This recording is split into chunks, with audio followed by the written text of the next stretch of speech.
Yo, what is good YouTube? It is your boy Make America Lit, back with another NBA 2K24 video. And in today's video, I have another episode of Rare Builds for you guys, as you can see on your screen.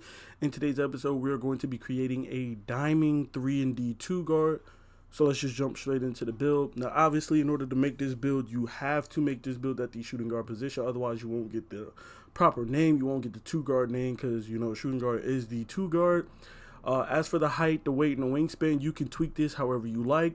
I did, however, go 6'6" because I just wanted to be on the taller side as a shooting guard, and as a defensive build, you kind of want to just be a little bit taller with decent wingspan so you could get better, not only better defensive attributes, but also contest percentages on shots and stuff like that when you're playing defense and guarding people, trying to get contest on shots and layups and blocks and stuff like that of that nature. So that's why I made sure I always try to go 6'6", 6'7", somewhere in between there.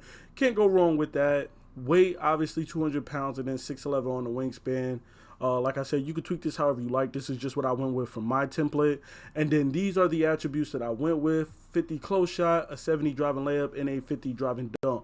Now, I know initially y'all going to say, well, why did you go with pretty much no finishing?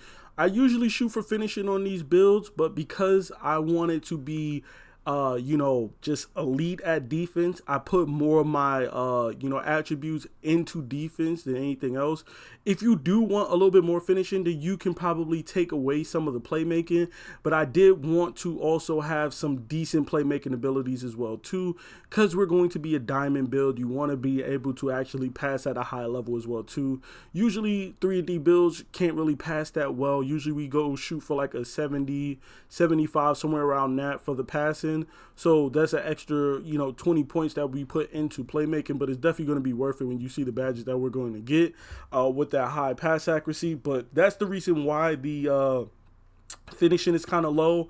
I more so figured that the layup is more important than driving, dunk, and close shot, just because in most instances you're going to be getting layups. Dunks are not as consistent as they were in 2K23, and also when you do go for a dunk, sometimes they will pull you out of a dunk animation to give you a layup. So I value layups a little bit more over dunking in 2K24, so that's why I went with a 70 driving layup versus a driving dunk. And also layup and close shot is way cheaper than driving dunk, so that's another reason why as well too. Now, if you don't care too much, you can drop the driving dunk completely and put that on standard dunk so you get those standard dunk animations, but I just went with the 50 driving dunk just so that you would still be able to get some type of driving dunk. Even with the 50 driving dunk, you'll be able to get rim grazers and rim grazers off ones and stuff like that, so you still will be able to dunk with a 50 driving dunk. It's not like you won't be able to dunk at all. You just won't be, throwing crazy dunks down and catching crazy alley-oop bangers and contact dunks of that nature. You know what I'm saying? Like, not going to be doing all of that, but we'll still be able to dunk on a fast break, wide open and stuff. So 50 dunk isn't the end of the world, Moving on to the shooting, 73 mid-range with an 88 3-ball. And you see all of the badges that we're going to be getting, pretty much gold across the board. Some silver badges here and there. You see silver whistle, silver green machine, silver deadeye, blinders, and agent 3, and bronze limitless range. But pretty much everything else is going to be gold, which is very nice to have. And then we're also going to have a 77 free throw as well. So we will be consistent knockdown free throw shooter with a 77 free throw, as well as bronze free points for those clutch free throws that we need to hit. And then moving on to playmaking, you see that 91 pass accuracy. You see that silver bailout, not bronze bailout, but silver bailout. Gold dimer, needle threader, relay passer, Hall of Fame special delivery, touch passer, and break starter. So we're going to be, well above average when it comes to passing. We're going to be an elite passer. 75 ball handle and a 70 speed with ball, just because we aren't going to really be dribbling the ball too much. We're not going to be handling the ball as much because we are the 2 guard. We will be playing off ball, spotting up most of the time on this build. The ball handling speed with ball is just for those cases when we need to put the ball on the floor. We need to create something, or somebody chases us off the 3-point line. We'll be able to put the ball on the floor and at least get to the rim for a layup, obviously. And then moving on to the defense, interior defense only a 33 because we're not going to be on the interior at all. We're going to be, down low. Not down low, but on the perimeter. So I didn't really bother with interior defense, block, or anything, or offensive rebound. Perimeter defense is going to be a 93, and you see we're going to be lit up, straight gold badges all the way across the board, except for Hall of Fame off-ball pass, which is really nice. But we're going to be gold badges across the board for our perimeter defense badges. And then even for our steal, you see we reached that 91 threshold to have gold stealing badges as well too, gold glove, interceptor, and right stick ripper. So you are going to be an elite defender. You know what I'm saying? Like, you're going to be able to play very good defense on the perimeter out there.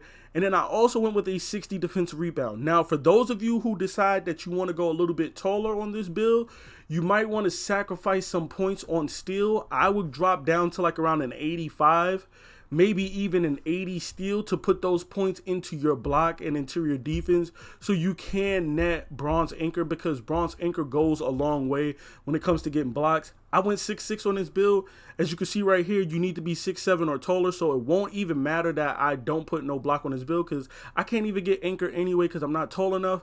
But if you are going to go 6'7", 6'8", you want to go taller on your guard build or whatever, then you should consider dropping your steal, you know, maybe dropping your free throw a little bit, you know, things of that nature. Dropping some of these stats just so that you could throw that block and interior defense up so you could at least get bronze anchor. Because like I said, bronze anchor goes a long way versus no anchor at all or no block. And then make sure build a little bit versatile, because now you can go down there and get chase down blocks or just blocks in general. So just going to throw that out there. And then finally, I went with a 60 defensive rebound because we are going to be 6'6". We are going to have a 70 vertical. So you want a little bit of rebounding. You can see we're going to have bronze rebound chaser. Nothing crazy, not silver, not gold, not Hall of Fame, but just bronze minimum threshold, just so that we can get that bronze rebound chaser and snag some boards here and there.